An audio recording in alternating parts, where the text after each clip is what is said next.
Sir Criston Cole faced fires as well. As he drove his men south through the riverlands, smoke rose up before him and behind him.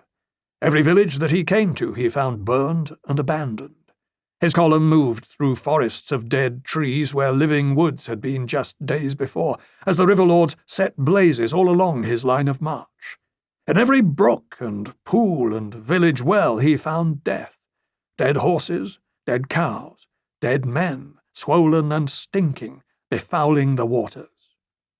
Elsewhere his scouts came across a ghastly tableau, where armoured corpses sat beneath the trees in rotting raiment in a grotesque mockery of a feast.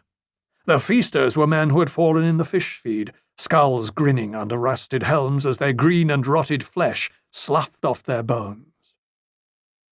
4 days out of Harrenhal, the attacks began. Archers hid amongst the trees, picking off outriders and stragglers with their longbows. Men died. Men fell behind the rear guard and were never seen again.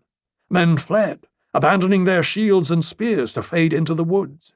Men went over to the enemy. In the village commons at Crossed Elms, another of the ghastly feasts was found. Familiar with such sights by now, Sir Criston's outriders grimaced and rode past, paying no heed to the rotting dead, until the corpses sprang up and fell upon them. A dozen died before they realized it had all been a ploy, the work, as was learned later, of a Myrish sellsword in the service of Lord Vance, a former mummer called Black Trumbo. All this was but prelude, for the Lords of the Trident had been gathering their forces. When Sir Criston left the lake behind, striking out overland for the Blackwater, he found them waiting atop a stony ridge. 300 mounted knights in armour, as many longbowmen, 3,000 archers, 3,000 ragged rivermen with spears, hundreds of Northmen brandishing axes, mauls, spiked maces, and ancient iron swords. Above their heads flew Queen Rhaenyra's banners. "Who are they?" a squire asked when the foe appeared, for they showed no arms but the Queen's.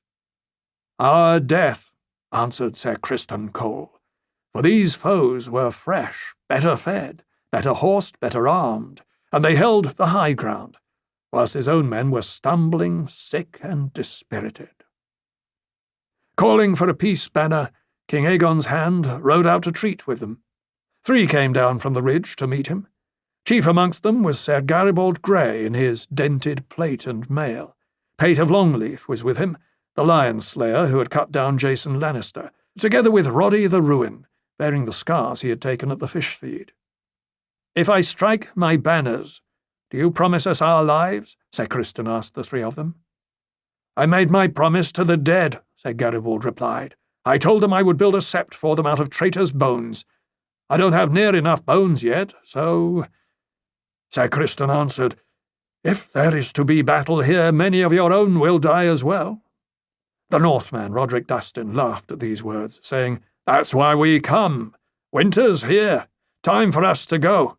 No better way to die than sword in hand." Sir Criston drew his longsword from its scabbard. "As you will it. We can begin here, the 4 of us. 1 of me against the 3 of you. Will that be enough to make a fight of it?"